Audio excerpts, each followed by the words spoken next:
It's going to be an interesting day. It's going to be interesting to see what God has for us. Because I had a whirlwind of things that I wanted to talk about, and I fought with narrowing it down to what I actually wanted to talk about. So we may talk about all of it. If that's all right.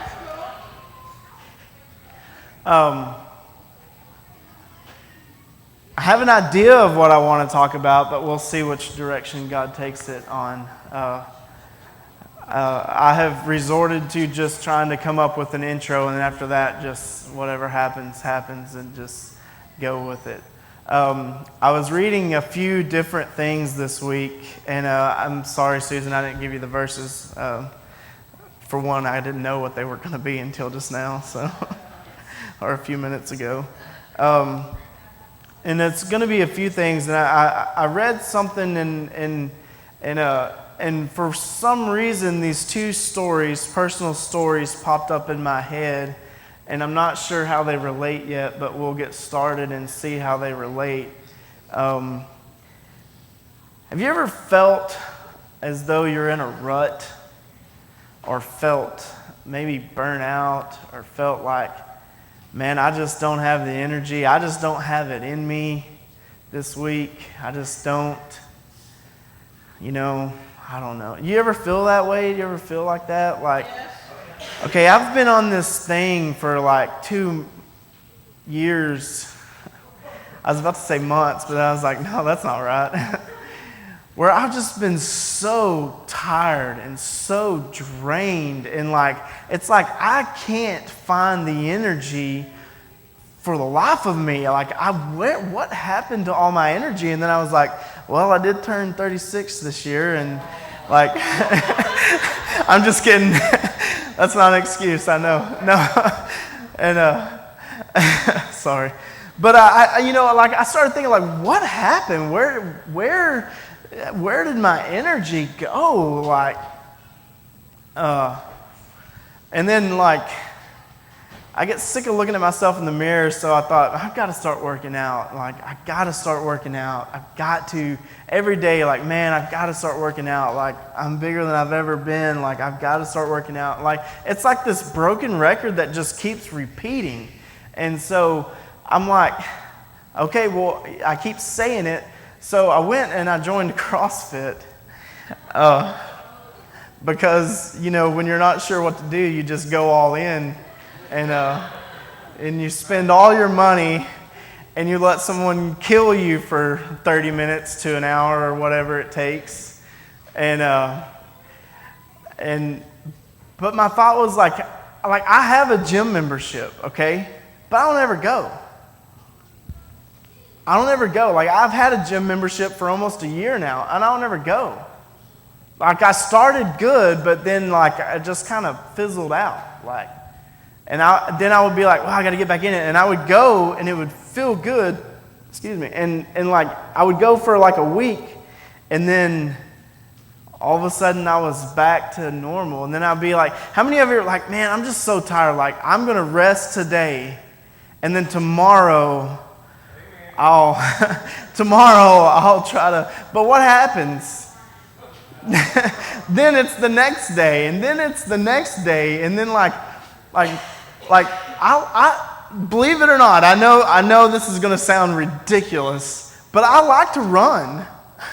I enjoy to go for a jog. I know it doesn't look like it. I know, I get it. But I enjoy going for a run, and every time I do, it feels great, and I want to go again tomorrow. I mean, I start making plans, man, that was good. I got to start doing this more and more.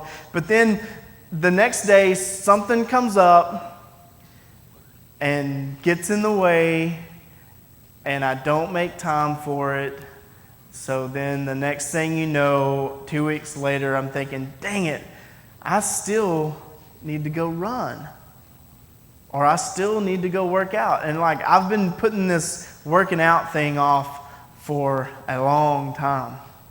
And so I went and joined, and I've been going, I've went a couple of weeks now to CrossFit, and it's actually fun. It's actually, I'm having a good time. It's miserable. but I'm having a good time. Everybody there is pretty nice and motivating. Everybody's very encouraging and stuff. And like I've had a lot of people talk to me like they've been in it for about a year and they're like, hey, don't worry, do what you can. Like I started just like you. And, they start telling me all the weight they've lost and all this stuff. And I'm like looking at them like, whatever, you didn't look like me when you started, I guarantee you. And they're like, no, I'm just the same way, And so it's very motivating. And when I get around people that are encouraging and motivating, it's even better. And so like it's good. And so like I can't wait. I had to miss Friday and I hated it. Like I felt like I didn't brush my teeth or something. You know what I mean? Like I felt like my day wasn't complete. It wasn't good enough. Like now, and then I didn't get to make it on Saturday because, this is my only day to sleep in. So you got to rest sometime. And then Sunday, of course, they're closed and I have, we're here. So now I'm excited. I can't wait for Monday. But I've already had a few things come up that I see that are going to pose a threat to me working out on Monday. So now, like I'm on Sunday looking at, it may not be till Tuesday till I get to work out. And there's something that, by my own life experience, that I've found that my relationship with Jesus is very similar sometimes. Sometimes we have to be intentional. Sometimes we have to push a little harder. Sometimes we got to get away from our drinking friends and get around the churchy friends for a little while. Churchy friends, that sounds terrible. They're just like you, okay? They're normal. They're just like you. But like when we come in here, we're all churchy, You know what I'm saying? Right? But what happened to just like hanging out and encouraging each other, and like we can still hang out, but we don't necessarily have to invite the booze and the whatever else that comes along with that. I went to Deep Ellum yesterday. For one, I was lost because it was the first time I'd ever been to Deep Ellum during the day. Daylight. It's amazing. Like, I didn't realize that there was actually colors on the buildings. I had never been to Deep Ellum during the daylight. Now this is like, it's probably been a good, I don't know, since I've been down there really to do anything, it's been a good 8 or 9 years. So a lot of things have changed down there. Like the places that I used to go on, they're not there anymore. They're like they're like a restaurant or something. Like they're not even like they don't even have bands playing there. So I don't know what the point of that is. But like the only reason I ever went was because like I started going down there when I was like 16, 17. It sounds terrible, but I mean I wanted to hear a band play so bad. And so I would go down there and like I didn't care about drinking or anything. I just wanted to hear the bands. And one of my favorite places was called Blind Lemon.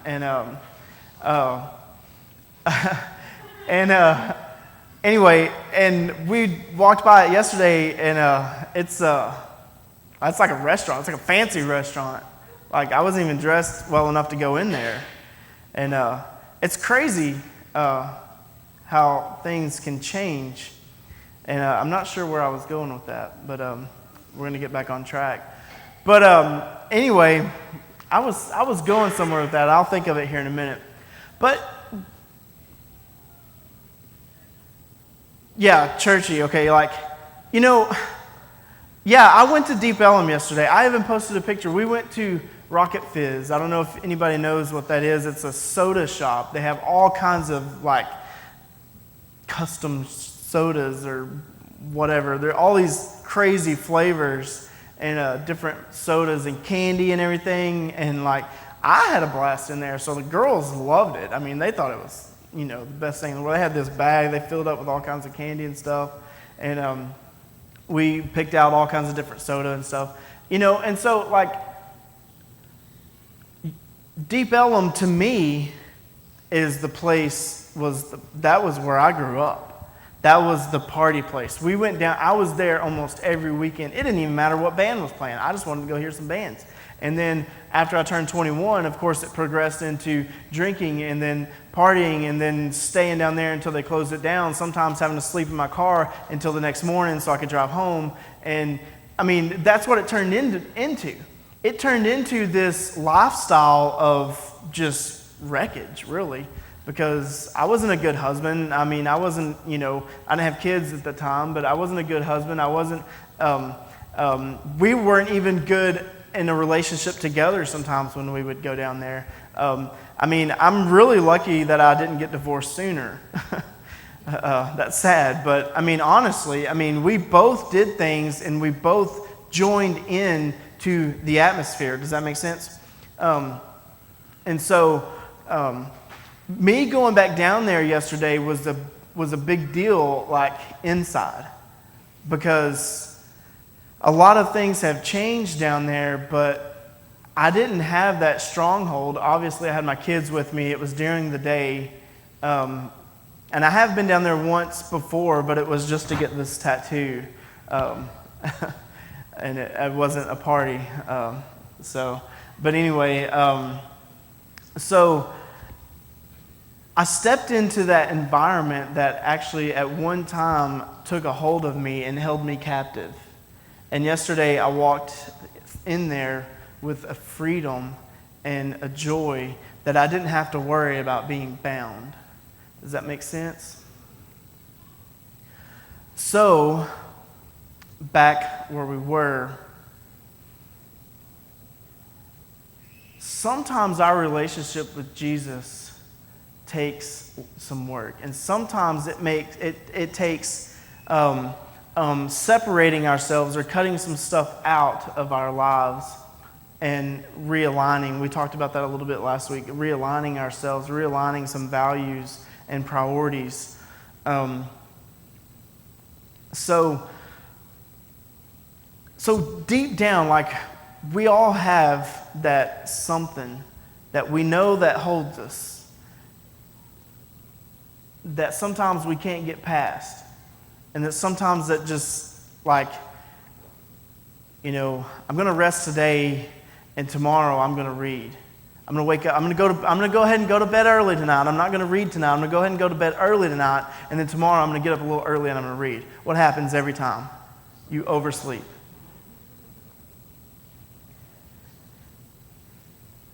And then what happens in the evening when you finally open that Bible up and you start to read? It's like instantly you're like, oh, I can't hold my eyes open. I can't read.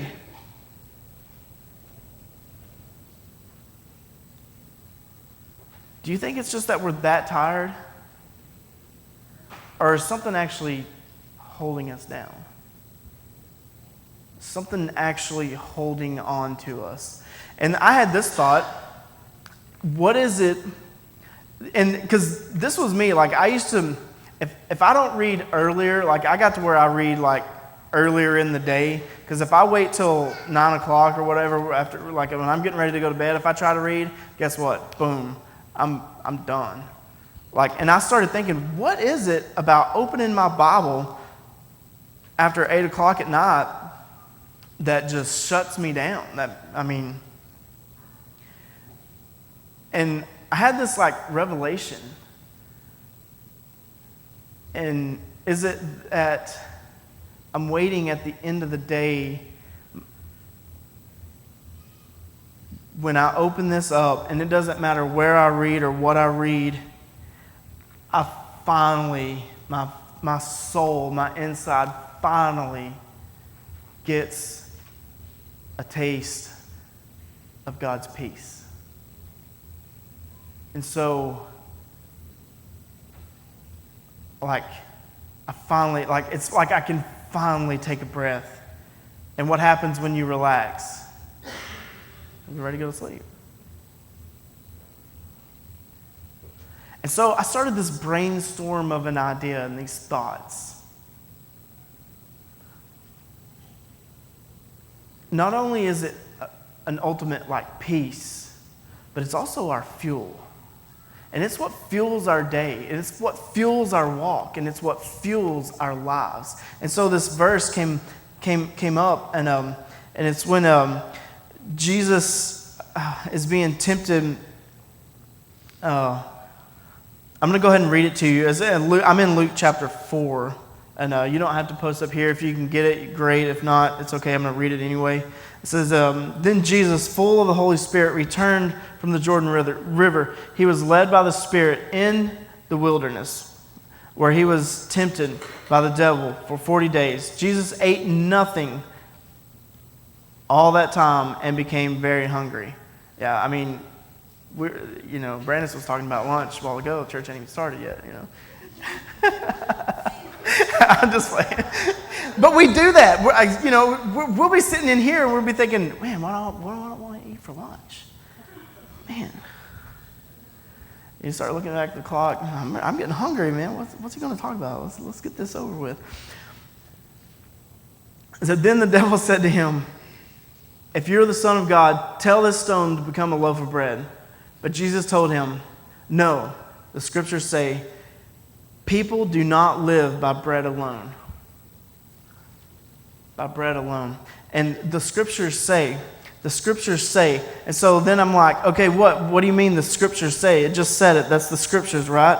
No, mine has a little mark right next to alone. And I look down, Deuteronomy. So this was actually talked about before. It wasn't Jesus that said it first. You realize that? Holy cow. Can you say that in church? Sorry.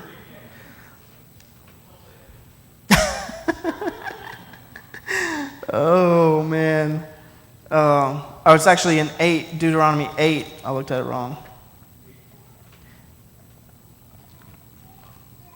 Yeah. 8. I'm in 8:3. I don't know if it should be 8.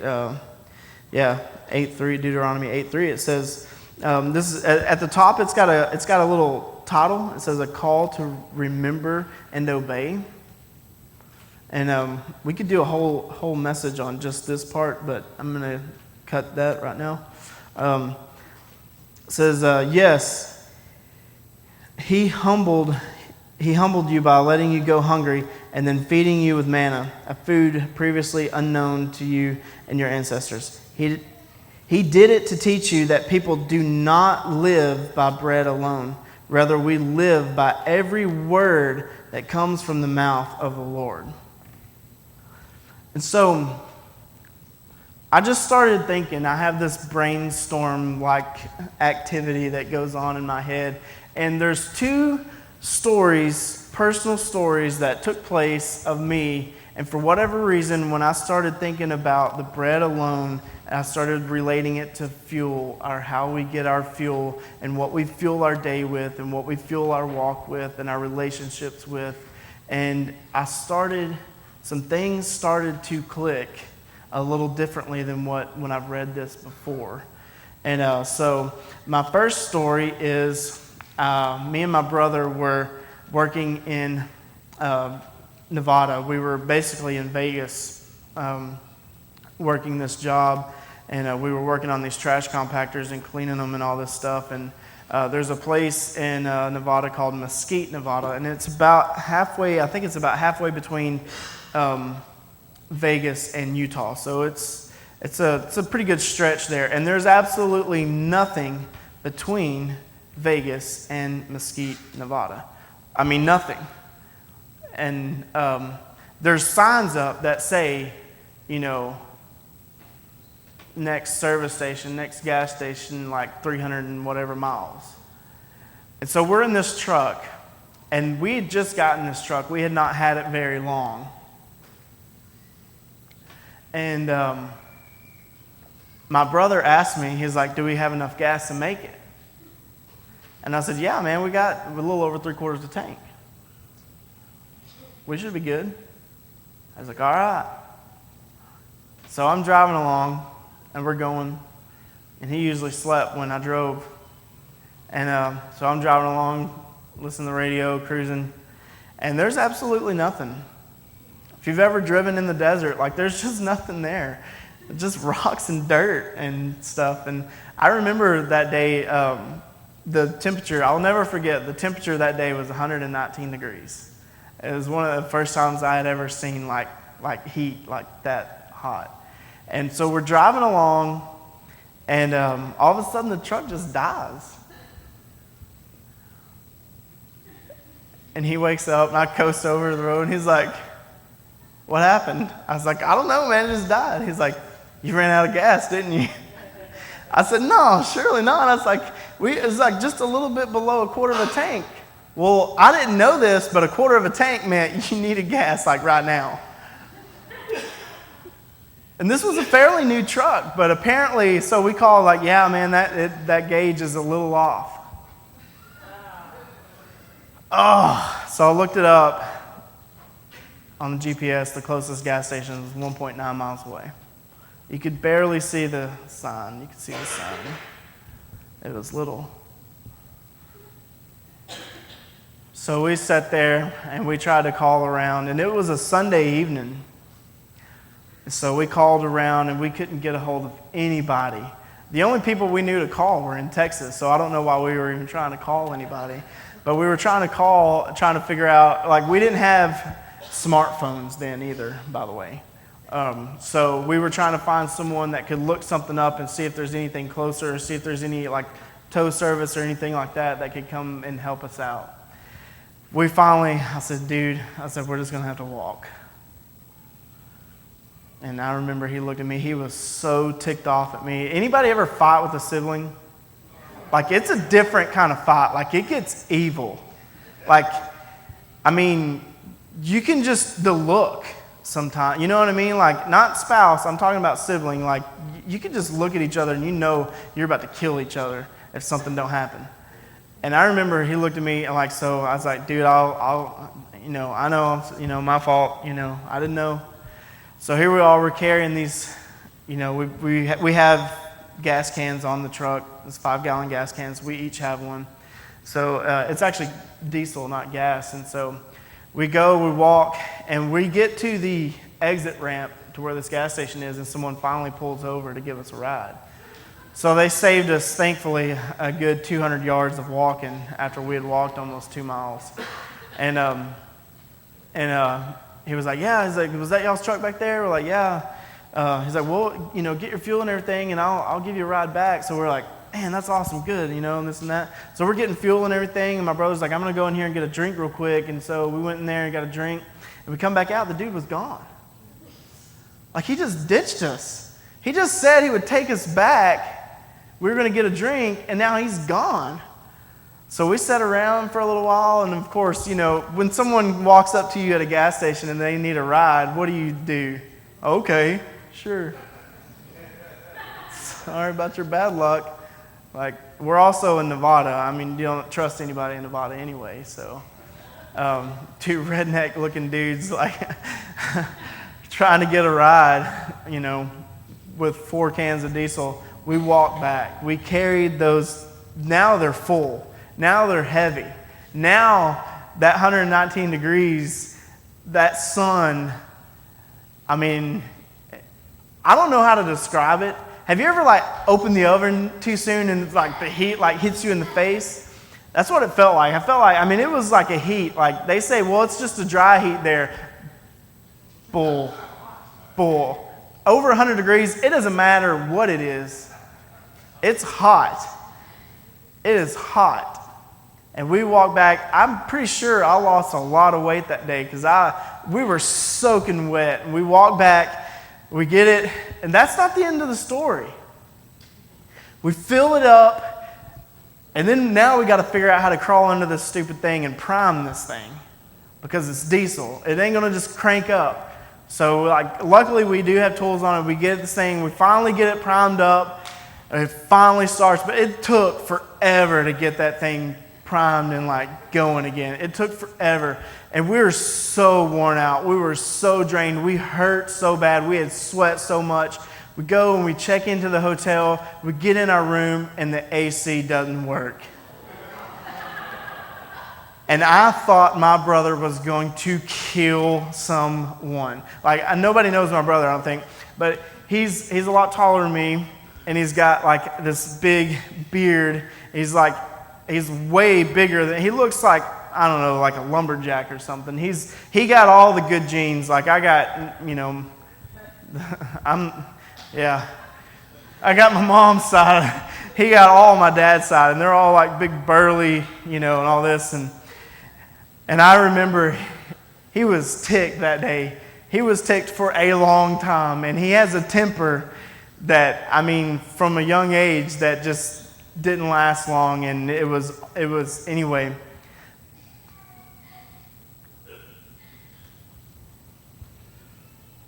But about this fuel, see, if we had just went ahead and got that to begin with, our day would have turned out much different. So why do we wait to the end? Why do we put it off? Like, I'm bad about waiting until the evening to try to actually read and actually try to get something. I'm bad about it. But why struggle through the whole day and then wait till the evening to open this up and then catch some relief?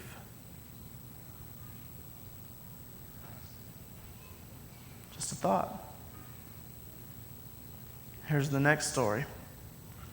I was driving a truck for Dr. Pepper. I'll make this quick. I understand I don't have a lot of time.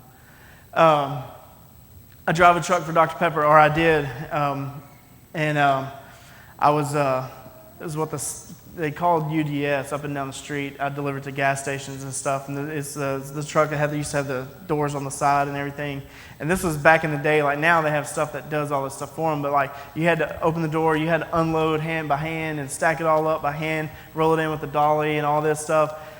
And I don't remember exactly what was going on, but I remember I needed to be off early that day, as early as possible. We were probably going to hang out, go see a band or something. And I remember I just wanted to be off early. It was a Friday, and I started off my day, and I knew I needed fuel before the end of the day. I knew it. I knew it from the minute I left the gate that I knew I needed to get fuel before the end of the day. But I was in a hurry, and I thought, well, if I hurry, I can get it all done. I don't have to stop now. I can wait and stop on my way back, and it'll be fine. So I'm in this rush all day, like this frantic pace. Like I worked faster that day than I'd ever worked. I remember like I had killed it. Like I was so excited. Like I had just got done earlier than like I had expected, and everything was going so good. Everything was going so good. And I'm headed up, and I'm like, oh, dang, I got to get fuel. And so I pull up to this gas station, and the diesel pumps are usually always separate from the gas pumps. We all know, most of the time you pull up to a truck stop. And so I pull up over here to these other pumps, and I get it going, I pump it, and I walk away, and I'm doing something else, whatever, the whole time it clicks. I go in, and it didn't take the card, so I had to go inside to take the card. And I was like, hey, I got such and such, whatever, on diesel, on number whatever. And he's like, oh, no, you got gas. You didn't get diesel.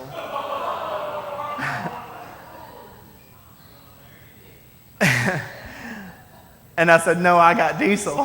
He said, no, you got gas. And I said, what? So I walked back out there, and sure enough, I had grabbed the wrong one, and I had filled my truck up with, I don't remember, it was like 50 gallons of gas instead of diesel.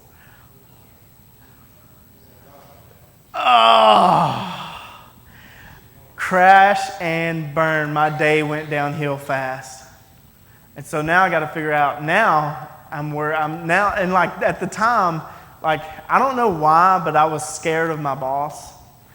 So instead of just calling him and being like, hey man, I accidentally grabbed the wrong thing, I don't know, what to do, whatever, I thought, well, I'll figure out something. I called my buddy, and he brought this other tank. We figured out we'd just drain everything ourselves, and we drained it or whatever, and we worked on draining it. I didn't want the company to find out. I was afraid I was going to get in trouble or whatever. I don't know why. That was a stupid, it would been a lot easier just to call and be like, hey, I did this, come fix it, But I didn't. I took matters into my own hands, and we drained the fuel. Then I paid my own money, and filled it back up with diesel. But by that time, it took us so long to get that fixed, get the the gas drained and the diesel back in there and everything. And then it still didn't run right because I guess there was still enough gas in there. It ran really bad. But anyway, by that time, I was so exhausted and so tired, there wasn't going to be any going out for me that night. I had already just ruined my day. And so, which brings me to the other thought, we know we need it. Why do we put it off? I knew from the beginning that I needed it. But I was in such a hurry and I had so much going on that I took matters into my own hand. Okay, if you need fuel, you need to get your fuel. And you need to get it first.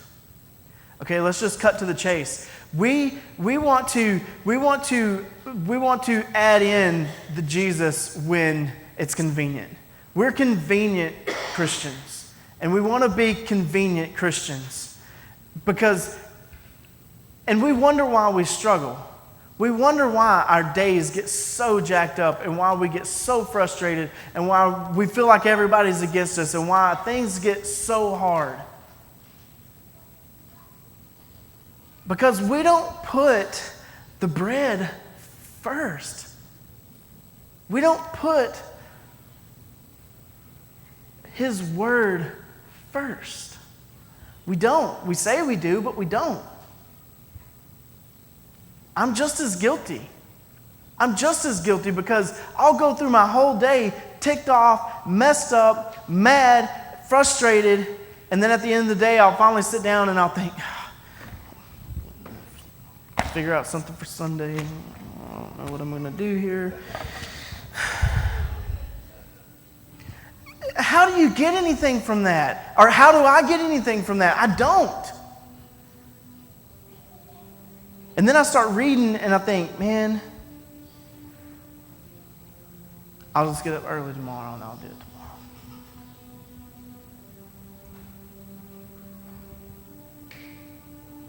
See, I'm no different than you. I'm really not. We're no different from each other. But this week, 2 weeks ago, I started CrossFit. And I've been exhausted for I don't know how long. But I finally just had to say, you know what? I just got to do it. I just got to make myself go and work out. And guess what? After that first day, it felt great. I couldn't hardly move. And I hurt so bad. But it's that conditioning part. It doesn't always feel good. But it does. It's like I hurt. I was so worn out. I was tired. My butt hurt. My legs hurt. My back hurt. My arms. I couldn't even feel my arms. My shoulders. But I couldn't wait to go back the next day because my energy, it's what was inside all of a sudden came alive. And I couldn't wait. And so I went back the next day and I got even more. And then I went back the next day and got even more. And then like we said last week in the Psalms, it says, taste and see.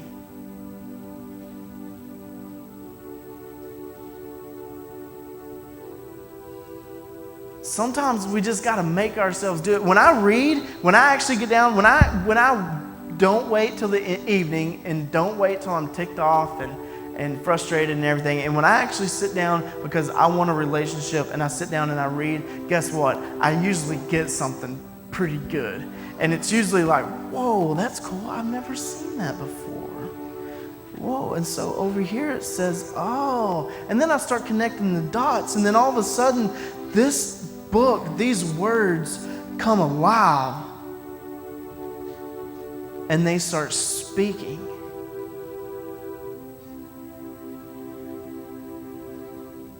It's not by bread alone that we live. It's by the words. It's the words. It's that wonder and awe. It's the things that only God can do that we can't do. And if we would just let ourselves get caught up in that, our life would be so much different. So much different. That doesn't mean things aren't going to go away. That doesn't mean life's going to get easy. Things are still going to get tough. Things are still going to be hard.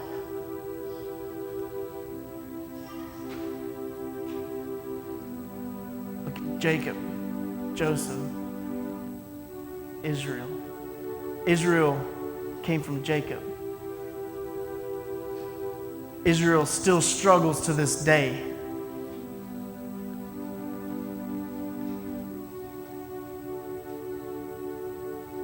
But that doesn't mean the enemy wins. It means we have freedom. It means we can walk down that street and have freedom and know that we ain't going to get drugged back into that place that we used to be, that struggle that used to hold us down, the thing that used to keep us captive. We could walk in freedom and know that our God is in control and that He wins and He reigns and He loves and He's got us in His hands. And when you taste that, it'll change your life. It changes your life. But what happens is our routine gets thrown off a few weeks into it and we go right back. Sometimes you just got to push through. Sometimes you have to be intentional. Sometimes you've got to do the work. Sometimes we've got to do our part.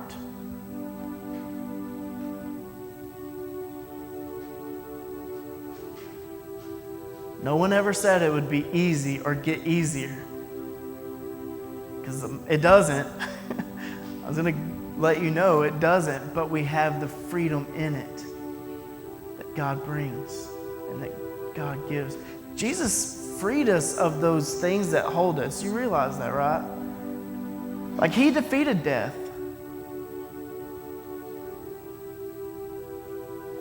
Sometimes we get so caught up into the right way and wrong way that we forget that it's actually already been defeated regardless.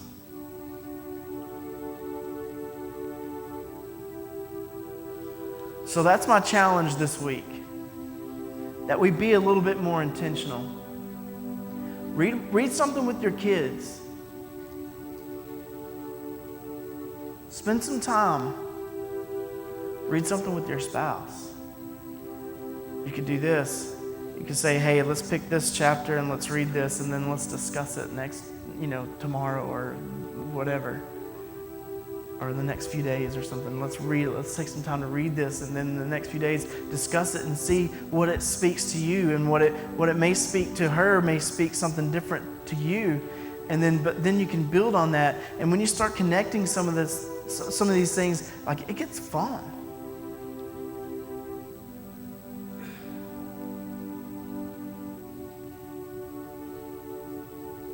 Like working out,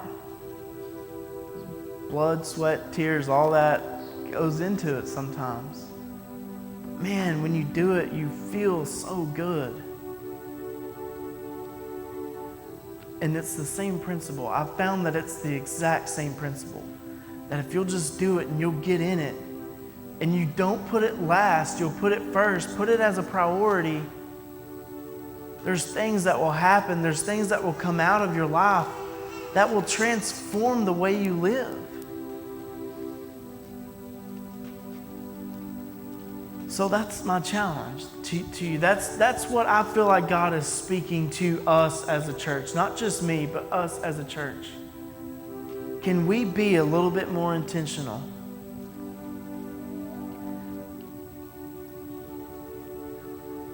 And can we put a little bit more into it? Can we push a little bit harder? And just take that step.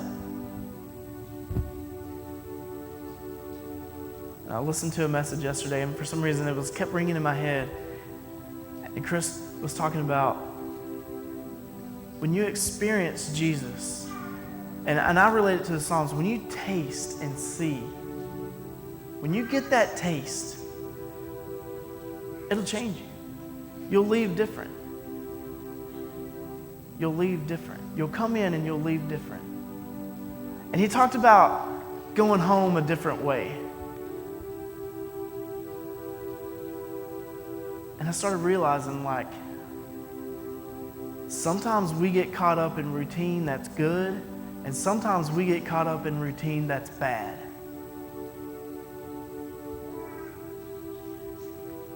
Every Sunday I go home the same way.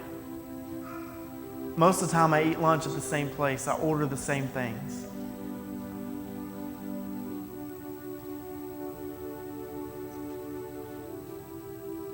It may not be bad, it may not be good, but apply that to your daily routine. Like, so today, I'm going to challenge you again, go home a different way. If you take 64 into town to go home, take the interstate, go around. If you take the interstate usually home, take 64 and go around the other way. Like he said, if you live in Terrell, sorry. Take a back road or something. Yeah, go take 80.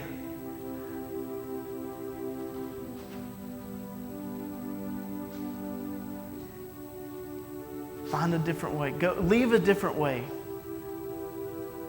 Because if we'll get out of our, here's the thing, when you're in a routine, guess what? You don't notice the things that are going on around you. I've been to Deep Ellum a million times. Like I said earlier, I didn't even know there was paint on the buildings.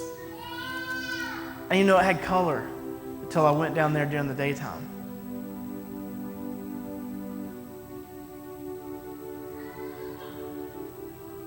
Sometimes we gotta shake up our routine. Realign some things. Put some things in the priority position that we keep putting at the bottom of the list. And really, if we'll really look at it, there's probably some things that are sitting in the priority position that aren't actually priority.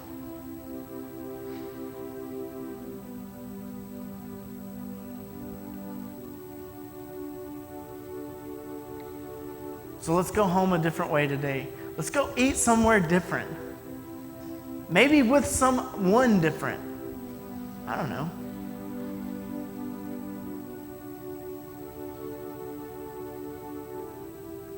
But as we go, as we leave different, keep an eye out.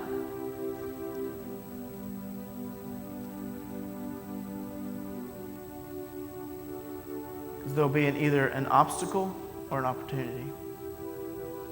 But see, we don't recognize it when we get in our routine. When we go the same way every day, we don't recognize it. We pass by it every single time.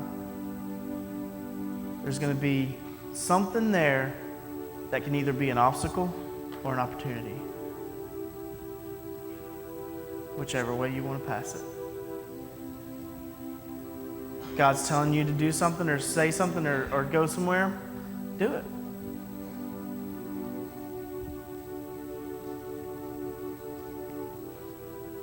Or ignore it, and it'll be the obstacle that gets in your way.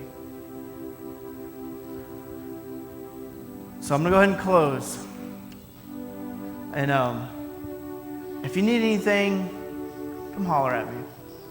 Howard's here, Seth's here, Brandon's here. I don't see anybody else.